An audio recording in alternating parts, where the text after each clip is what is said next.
dėl streso vaikams, tai suprantam bendrai, stresą didžiausia kelia visiems žmonėms tai, ką mes labai retai darom. Tai jeigu labai retai vyksta testavimas, tai jis mums ir sukelia stresą. Vėliau, kai nueinam į aukštąją mokyklą ir turime per vieną pusmetį ir 10 ir daugiau patikrinimų egzaminų, prie to priprantame ir nebėra tokio streso. Tai iš tikrųjų pasirengimas tolimesniam gyvenimui yra vienas iš dalykų, ką turime išmokti valdyti stresą pasitelkti, jis turi mus neišgazdinti, kur sustingstame nuo streso, bet kaip tik turi sutelkti mūsų dėmesį ir tai yra reikalinga kompetencija ir toliau gyvenime. Tai egzaminai, kai vykdavo tik valstybinis brandos egzaminas vienu metu, pavyzdžiui, mano patirtis, kai baigiau mokyklą, tai jokių nacionalinių patikrinimų nebuvo, buvo vienintelis baigiant mokyklą.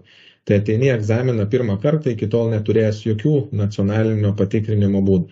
Dabar, kai turime ir ankstesnėse klasėse, atsiranda tarpinių, kai turime galimybę tą 40% turinių atsiskaityti per 2 bandymus ir pasirinkti geresnį šūvį, tai yra streso mažinimo būdas, o bendrai, kad egzaminai kelia stresą, tai žinoma, daug kas kelia stresą ir mes turime išmokti nebengti streso, nebandyti pasislėpti kažkur nuo jo, bet išmokti jį valdyti ir tai yra labai svarbi kompetencija. Ir tada